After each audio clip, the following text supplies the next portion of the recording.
Entering the tomb of Ramses III, there's yet another time shenanigan. Ramses III lived a couple of centuries after Sam arrived in the time lock. As a reminder, Sam arrived in 1378 BC. The Alpha originally named it the Tomb of Ramses II, despite that they're not related. But even he reigned about a century after Sam's arrival. It's still within the correct location of the Valley of the Kings. It would have been nice if Serious Sam was more cleanly woven into ancient Egyptian history. However, Ramses III was picked for some reason. It could have been any other pharaoh, so why this one? There's always the possibility that there's no reason at all, but we get more discussion out of it if there was one. Ramses III is considered as the last great pharaoh for his achievements during a time of turmoil before ancient Egypt started to decline.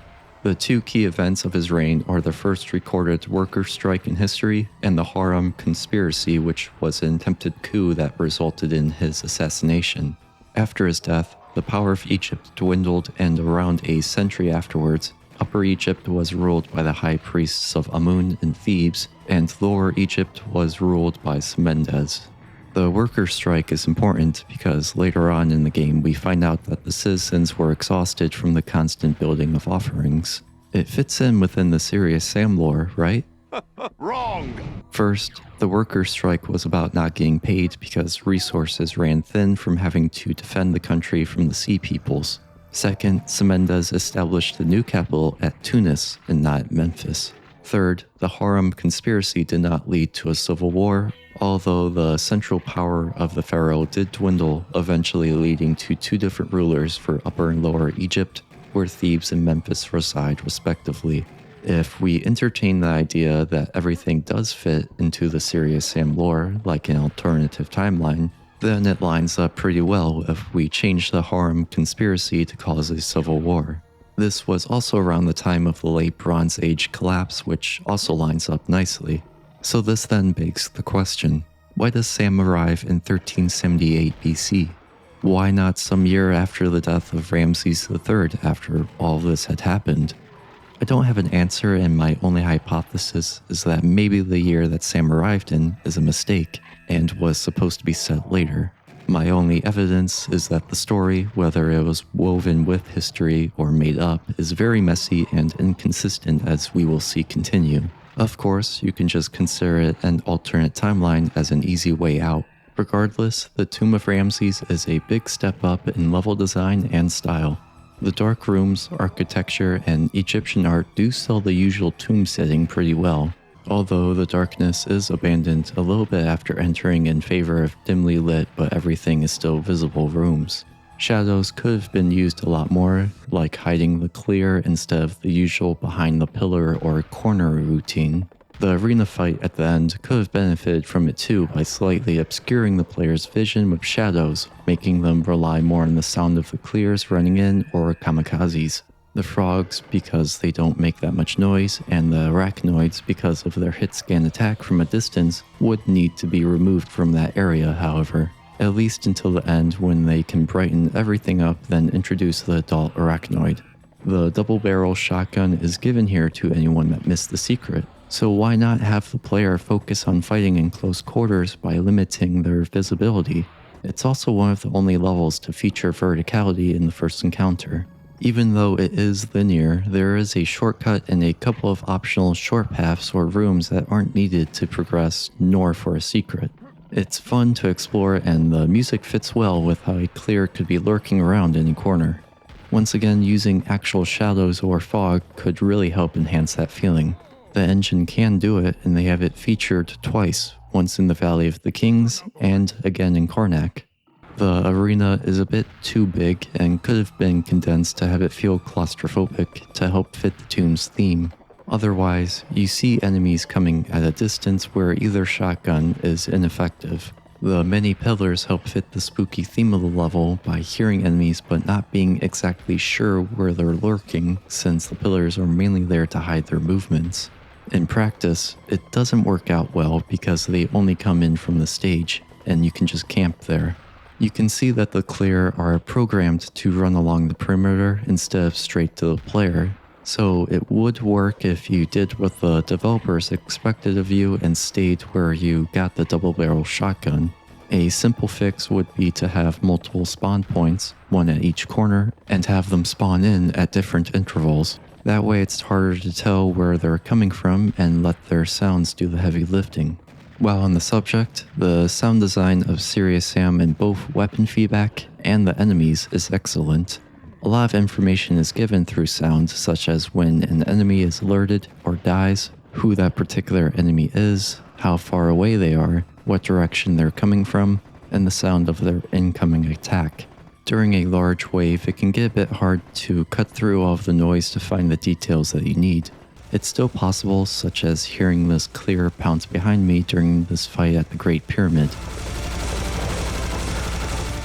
It's more of a so much else is going on that I can't concentrate on the finer details type of problem than it is a everything gets drowned out from how many sounds there are problem.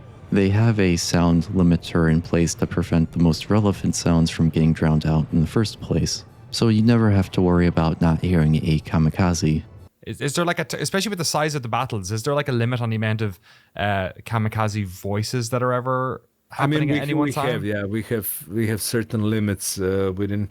So I spoke with our programmers and we decided to create a sort of sound limiter system.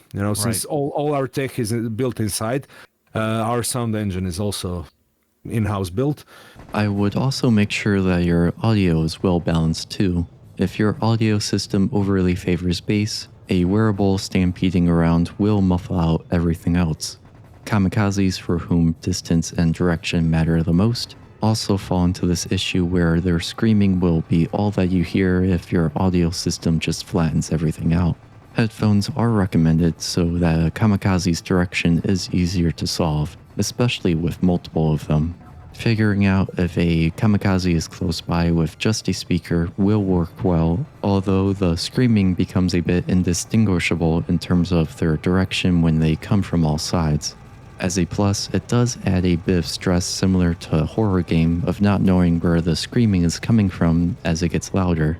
Obviously, the audio for Serious Sam has improved since the first encounter, so things like distance and direction are more fine-tuned now than they were back then. Still, for its time, it's one of the best in terms of sound design. In all other aspects of the audio, I have no issues and they're well done. Enemies have distinct and discernible sounds that tell you exactly what you're going up against and what they're doing. It's not at a point where you can play blindfolded, but that would be pretty cool. This level showcases some of it, such as snarls and screeches, telling you that an enemy is somewhere and to be on your guard. It's clear who that enemy is since they have a unique idle sound. Combine that with the high-pitched fight track and you have one unwelcoming tomb. Weapon feedback is also very nice. Nothing sounded weak or out of place except for the grenade launcher. Its firing sound is really basic, like a puff of air. The explosion is good, but the launcher itself needs a bit more oomph or complexity. Other than that, the arsenal is satisfying and fun to use, whether it's the booming sound of a charged cannon blast, the revving of the minigun, or the shotgun's clicky reload sounds. Although not actually pumping the pump-action shotgun and not having an ejected shell come out is a bit of a shame. Editor from the future interjecting in with a discovery. The pump-action shotgun actually does eject the shell. I've never noticed it while playing the game because the ejected shell is tiny, like a buckshot made for killing ants. After seeing it while working in the editor, I now notice it within the game. Even though it still sucks, I had to make this correction for the sake of accuracy. In addition to this, Sam actually does pump the shotgun, however the animation is so subtle that you'll only notice it in an editor. Even in the HD remaster, that pump doesn't go anywhere. Why? If you want to be a nerd, Sam does very slightly pump the shotgun in the HD versions, but it's even more subtle than in Classic. In both cases, no one is going to see the pump while playing the game. It's a lot more noticeable in the alpha, so I'm not sure why Crow Team kept making it worse with each new version. You could argue that the weapon sounds and feedback aren't as boomy or satisfying as they could be, like what we hear today. But for their time, they're good and satisfying, at least to me.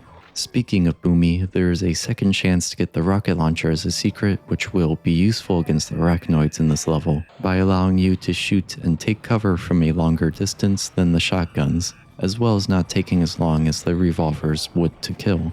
Arachnoids come in 2 different variants, juvenile, who are yellowish-orange, and adult, who are bigger and red. Both are religious warriors, but their religion and home star system are unknown.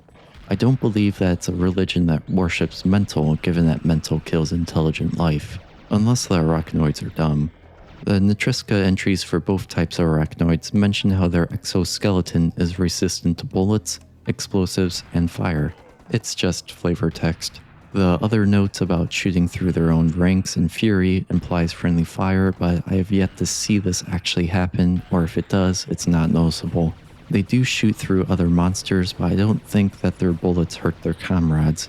Over at the Mental Research Institution, we have learned that yes, arachnoids do shoot and damage allies without care. However, when you're constantly in motion and showering them with your own bullets, the damage from the arachnoids to their allies is negligible and likely not going to be noticed outside of controlled scenarios.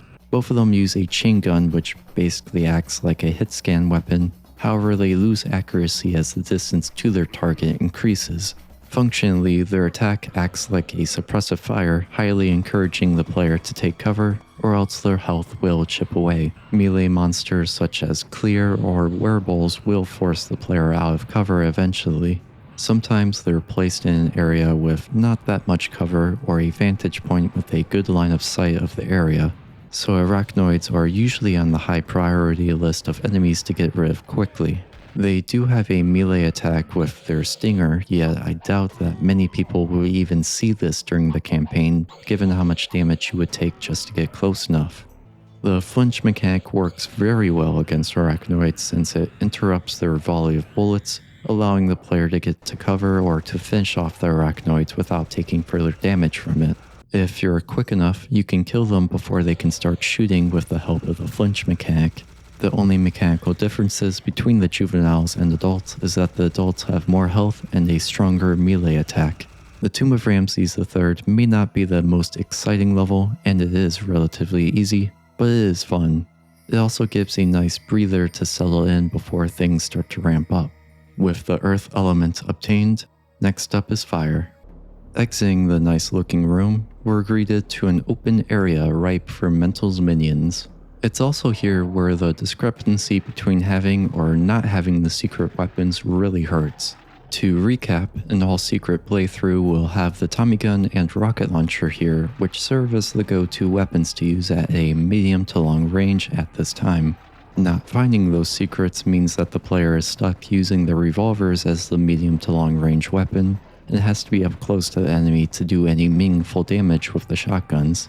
Also, this area features every enemy met so far besides the arachnoids, and introduces a new enemy called the Reptiloid who specializes in harassing at a distance. Not to forget that having the Tommy gun and rocket launcher means a higher rate of fire and a higher damage capability to deal with dangerous enemies like the major biomechanoids and reptiloids quickly, and destroy their projectiles with ease. Getting up close to a major biomechanoid is a death sentence. This isn't to say that this area isn't doable without the secret weapons, nor is it a large difficulty spike for those who haven't found them. It just makes the fight drag on longer than it needs to be, making it tedious. The entrance to the building in the distance is where the non-secret rocket launcher pickup is at. It would have been nice to have that at the start of the level, rather than after fighting through all of those enemies.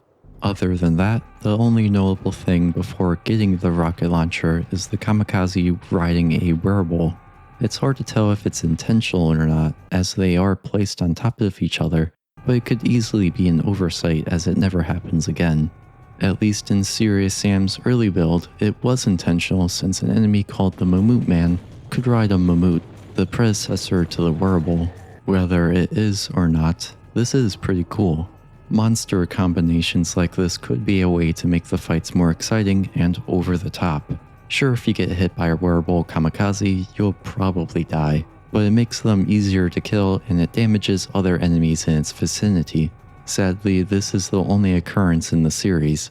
There are harpies carrying kamikazes in the second encounter, and the idea carried over to having drones transporting them in the later games. Yet, I can't help but feel that there's more that could be done. Another idea would be harpies carrying bombers or other headless where it trades off its attacks for the headlesses. With being able to dual-wield weapons in the later Serious Sam games, why not make the enemies more over the top as well? That way Crow Team has more tools to balance the difficulty, rather than relying on cramming as many enemies on the screen as possible. And before I stray too far, the common Algernon reptiloid hails from the Algernon system in the Canis Major constellation. It's a made-up star system. What's very interesting, however, is that these reptilian-like creatures managed to bargain with Mental. They agreed to fight for Mental in exchange for the green fireball spell that they used to attack Sam. I guess for Mental, it's a win either way, as it now has another unit in the Horde, and when everything else is dead, it can just execute the army. Usually an evil force like Mental doesn't negotiate, so it's interesting to see that he has some nuance. The fireballs track the player and last long enough to circle around them a couple of times. They are destructible and may seem weird to dodge at first, since they slide across surfaces and move like they're based on momentum without losing any speed when turning, but they can be easily dodged and tracked within your head with enough experience. It's hard to explain as it's more of an intuitive thing. I guess the best way to describe it is that they move like orbiting objects in space. Like if it flies at you and you dodge, the fireball will eventually turn back at you like an asteroid caught in a planet's gravitational pull. Having this intuition will allow you to dodge the fireballs without needing to look at them. Reptiloids fulfill the role of a long-range harasser, one that they sometimes share with arachnoids but do the job better because of the arachnoid's loss of accuracy. They're usually more of a threat in tight spaces because the walls can cause the fireballs to move erratically, plus there's less room to dodge. Their fireballs can also curve around walls to hit you in cover, which makes them and the arachnoids a good pair. Usually they're placed high up on buildings to have a line-up sight of the area, facilitating their harassment role. Once the rocket launcher is obtained, we meet our first boss fight, the Highlander Algernon Reptiloid. These ones are reserved as bosses only and appear more often if you're playing in co-op. As you can see, they are much bigger than the common variant and have a lot more health. Their fireballs also deal more damage. As a trade-off, they break if they hit a surface. They still track the player in a gravitational way if they happen to not impact anything. Highlanders also have a unique mechanic when near death, where they increase their rate of fire, which the major biomechanoids will borrow in Serious Sam 3 and 4. It sounds dangerous, yet you can kill the Highlander by the time it starts raging, especially with how you can make it flinch. Despite that the Nitriska entry says that the fireballs are indestructible, she's lying again, as she did with the arachnoids. They can be destroyed. This fight and all future ones with it aren't all that special, and it's more fitting to call them a mini-boss fight. The rocket launcher makes short work of it within 15 seconds. The clear don't even have enough time to reach you. It's more of a showcase and power fantasy of having the rocket launcher, as players who missed the secret can now have some much needed firepower, aptly said by Sam. Now that's some serious firepower. Not much more needs to be said about the rocket launcher that wasn't covered in the first level. High damage, great for single or grouped targets at a medium to long range, and a very reliable go-to weapon as long as you have the space to use it. Best used to thin out the horde before they swarm you, or to take out dangerous targets such as major biomechanoids quickly. The building up next is the Chambers of Horus, a made-up construction. You'll find more information linking to Warhammer 30k than to Ancient Egypt. This part of the level is a bit tricky since it's one of the only moments of the game where backtracking spawns more enemies. Of course, clear are waiting to pounce around the corner where you can get a glimpse of them hiding or hear their snarl. Running backwards, as one will naturally do when ambushed by a clear, will just pop in more enemies and make things chaotic. and some enemies are triggers that spawn other enemies such as this arachnoid's death popping in the reptiloid. That's not something that can be easily known. Luckily, it doesn't get used to the extreme. As always, you can skip this by rocket jumping to get the Ankh, or in Classic, there's a cool trick where you can use an incline to get more height in your jump, allowing you to grab the key with only one of the switches activated. The water below is skippable as well, and for good reason. Beneath the depths are the electrofish's domain, which I'm sure has given lassophobia to some of us. These angular fish-looking creatures are highly unpredictable because of the knockback of their attack. The Rebend electrofish hail from the planet Reb, a made-up planet. The Nitriska entry doesn't state where that might be.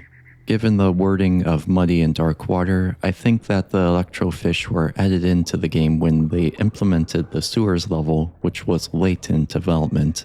Quite late, in fact, about a month before the game was released, as stated in an interview with Crow Team CEO Roman Reberich. That makes sense as to why their attacks are weird. The fish attacks with a lightning bolt, which you may have noticed sometimes does and doesn't do damage, despite getting pushed around. Its damage depends on distance, where if you move out of its range when it starts its attack, you can get the knockback effect with no damage done. It's janky. Compound that with how the electrofish come in schools, and it feels like you've entered a pinball machine with Nicolas Cage playing it. Luckily, we only have to fight them in water sections, which isn't often. They also have low health, so you can avoid the issue if you thin them out quickly enough. Continuing on, we see one of only 2 possible stealth sections in the game with a sleeping arachnoid. It seems like a perfect opportunity for stealth, yet you can't sneak by it. In case you were wondering, the knife does not do bonus damage on sleeping arachnoids. I can't get behind it either without waking it up. I can't think of a reason why to have this here other than to make fun of the player for thinking that sneaking in a Serious Sam game is possible. When I first started looking into the Chambers of Horus, I had the impression that it was misnamed. It makes more sense after I go through my spiel. First off, instead of using the Eye of Horus, the Eye of Ra is used, and despite the number of statues in the level, none of them are of Horus. They're all statues of Thoth and one of Amun. Horus, from what I could tell, does not have a good tie to Serious Sam lore. There are just no good connections that I can make besides Horus being a god that may have been Assyrian. Thoth, on the other hand, does weave into the lore very nicely. Thoth is known as the creator of writing, language, science, and magic within Egyptian mythology. Right away, Thoth is a Assyrian. It works too well, and with how Thoth created writing and gave it to the people for the purposes of recording history and record keeping makes it hard to dispute. I can drive that even deeper with how Thoth's tied to science and magic, given how the Syrians were a much more evolved race than humans. The magic part also ties into what the Syrians called mental, Chad Sheen, which means wizard exterminator. The really interesting part is the Book of Thoth. In a fictional story called The Legend of Neferkafta from ancient Egypt, the book is said to contain a spell that allows one to see, quote, the great shapes of the gods themselves, end quote. Perhaps this is why the dead Syrian in Serious Sam 3 doesn't look human, because they use magic to conceal their form, and why they mummify themselves to keep concealing it when they can't use magic anymore. It doesn't explain why some Egyptian gods and goddesses didn't conceal their true form, but maybe their ego got in the way, as explained in the backstory of Serious Sam. I would still lean more towards the theory of them trying to preserve their species after death through mummification, as the book could be Syrian text detailing their technology for future humans. Being able to conceal oneself would come very handy in hiding from mental. This sets up the area to have an appropriate name of the Chambers of Thoth, but I can go even further beyond. On the walls there are reliefs of Anubis tending to a mummy. Anubis is the half-brother of Horus, fulfilling the reason as to why he's here. The relief by itself isn't that important, but it is neat that it's based on a real-life one. The important part is how Horus, Thoth, and Anubis are part of the weighing of the heart ritual. Thoth's role is to note the result if someone's heart was balanced with the feather of Mot. This ritual is depicted within these chambers, however it's not shown in its entirety. To find it, we have to look at the big door picture of a prominent figure, Osiris. Osiris's role in the ritual is to oversee it, judge, and allow the person passage into the afterlife. The picture is an edited, cut-off part of the weighing of the heart that focuses on Osiris. If we look at the full picture, which is from the papyrus of Hunefer, it shows the scribe as he goes through the ritual. For clarification, there are multiple versions of the Book of the Dead. Hunefer's is one of them. You can also see the unaltered Osiris scene at the entrance of the chambers in the valley. We can see Anubis in the middle weighing the heart and Thoth to the right recording the outcome. Horus then presents Hunefer the scribe to Osiris after his heart is weighed and is shown to be balanced with the feather of Ma'at. This ritual comes up again in the Luxor level, so this isn't some insignificant thing in terms of Serious Sam. The tiny statues by Osiris depict Horus's children. They're also shown in the big door picture to the left and right of Osiris's head within the game, and in the pyramid gizmo room near the ceiling at the end of this level. Some of the reliefs on the columns within the chambers portray Horus too, not to be confused with the reliefs on the columns near the entrance of the chambers, which shows Osiris. Since Osiris is a prominent figure within these chambers, it's well to know that Horus is the son and heir of Osiris. Thoth does have some other connections to Horus, such as the myth of Osiris story. He helped Isis, Horus's mother, resurrect her husband Osiris and give birth to Horus. In the contendings of Horus and Set's story, Thoth heals Horus from Set's multiple attacks, such as a scorpion sting and when Set stole Horus's eye, which is the origin of the Eye of Horus, not to be confused with the Eye of Ra, which is the same image, just mirrored. Thoth also acts sort of like an overseer or judge between Horus and Set during their contendings by deciding who gets the crown.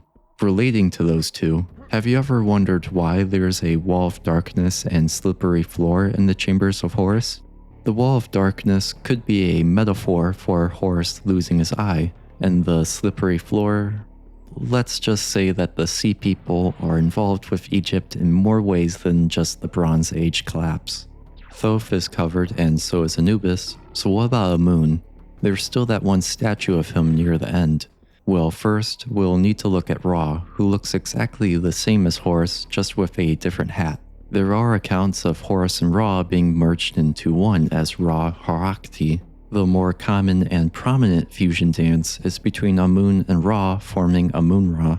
Another connection is that Horus is the god of the sun's journey across the sky, and Amun-Ra, more specifically the Ra part, represents the sun itself. You can find pictures of Ra in the last room with the pyramid gizmo too. Horus is also the god of kingship, while Amun is the king of the gods. Those connections were the only ones that I could find between the two, and they have enough in common to form a weak link. Admittedly, they are poor connections and are really just degrees of separation. Amun-Ra is the equivalent of Zeus in the Egyptian mythology, so even if Horus and Amun weren't connected in any way, they could get away with having the almighty deity placed at least once in Horus's chambers. It's quite the in-depth length to name it the Chambers of Horus and not even include a statue of him and only have two missable reliefs depicting him on dim columns. It's more accurate to say that the chambers depict gods and events related to Horus rather than Horus himself. I'm sure that good arguments could be made to say that the chambers are still misnamed, but I'm willing to take Crow Team's word for this one. In case you're wondering about the other artwork, tombs often showed the daily lives of the people, so pictures like the person carrying grain is fitting and a nice touch of detail. However, if we look at the gameplay side of things, there's a clearer name for these chambers. When Sam said, "This is getting serious," right after the boss fight, that wasn't referring to the boss. uh-oh.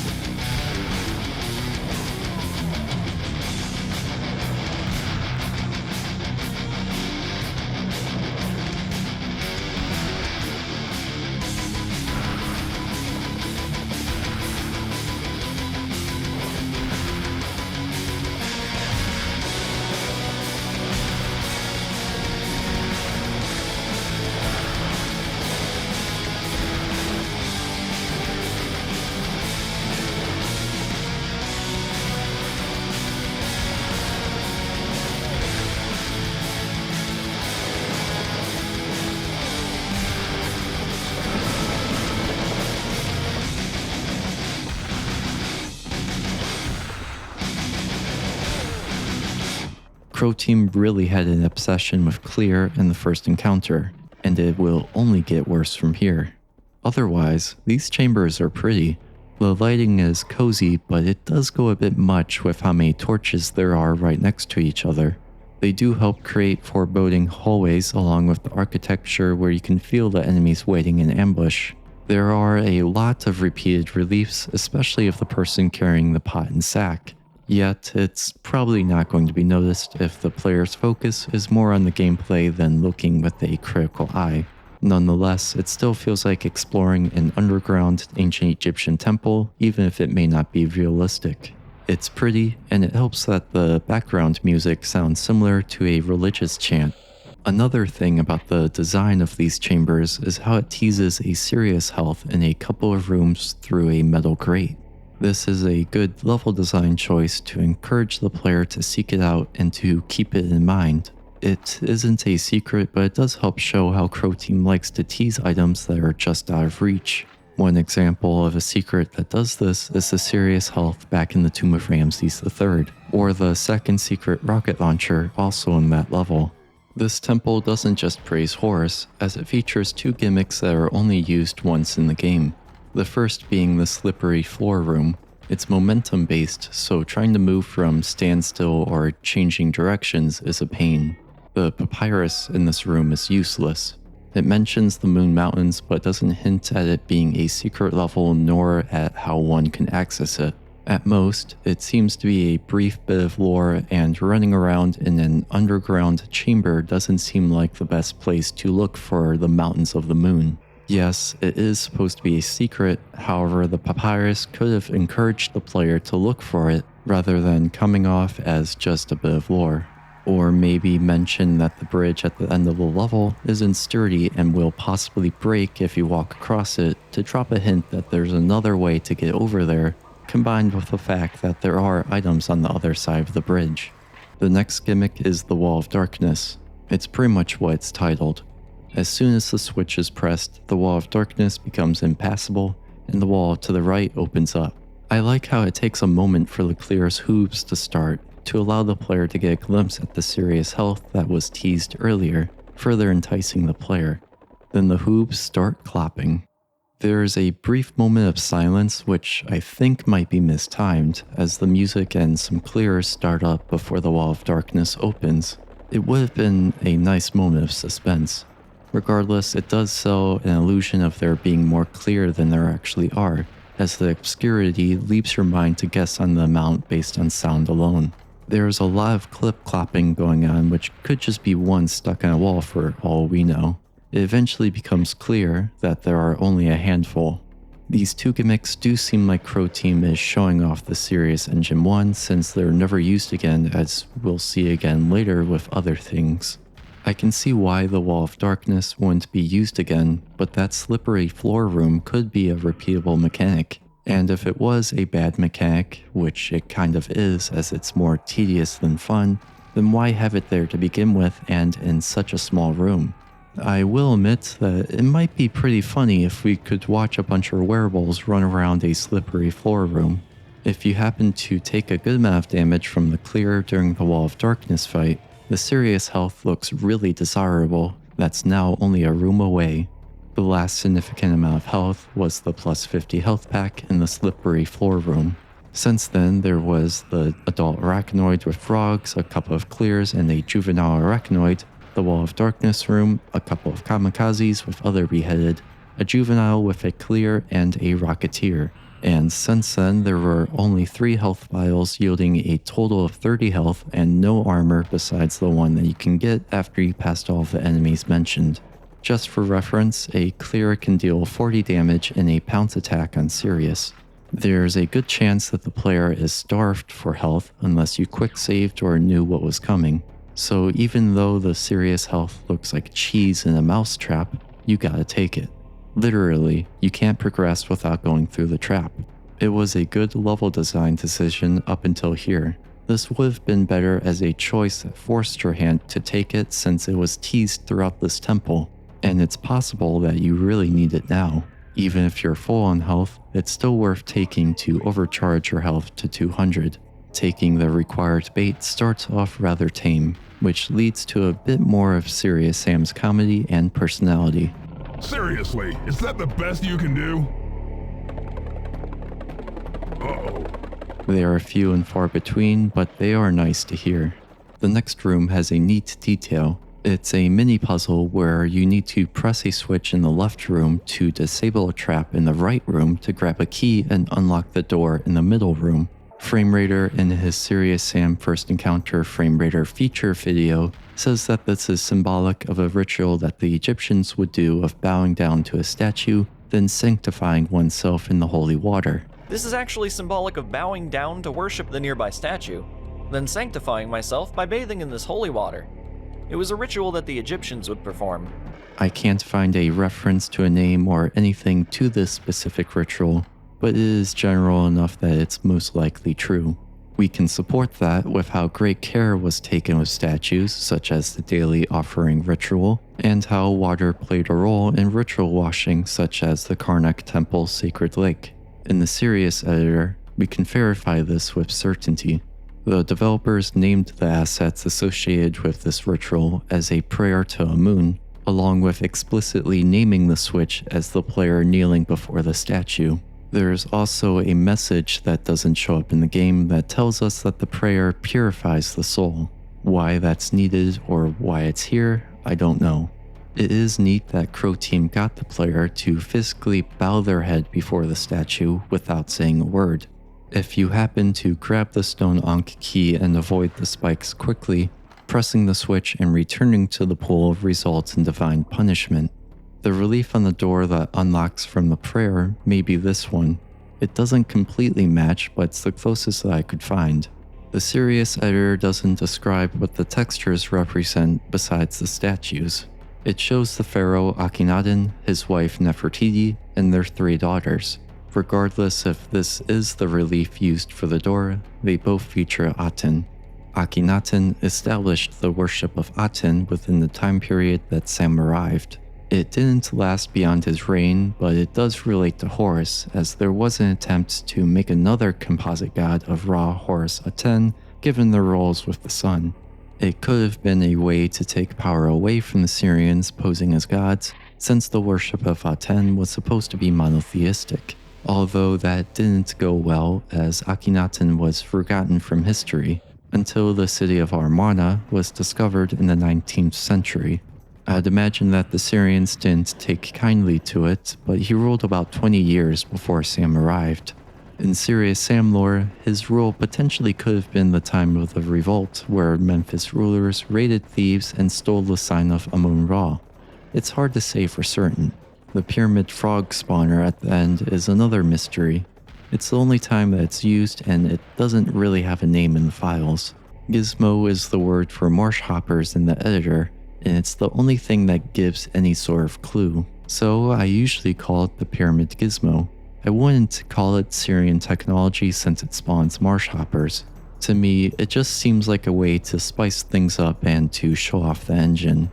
Just for reference, this room contains the Tommy gun, so both all secret and no secret playthroughs will have the same arsenal by now. The secret tied to finding the Moon Mountains level isn't necessary to access it, but you will need to do it for a full completion. The HD version doesn't have the swing to get to the bonus level, but instead adds in a secret teleport. Honestly, it's not a bad change, since the swing loses momentum as soon as you blow up the last statue, forcing you to rush to it. Platforming isn't Serious Sam's strong suit, and if you fall off, you go straight to the next level, missing the secret level. They could have done it like the Xbox version and not have the bridge break if the secret was unlocked. Granted, Xbox has it just as a cutscene right after you obtain the fire element, but either way avoids the issue. With the fire element collected, there's only one more left to find: water. Speaking of which, I'm quite thirsty. I'm sure Sam is too, so let's take a detour.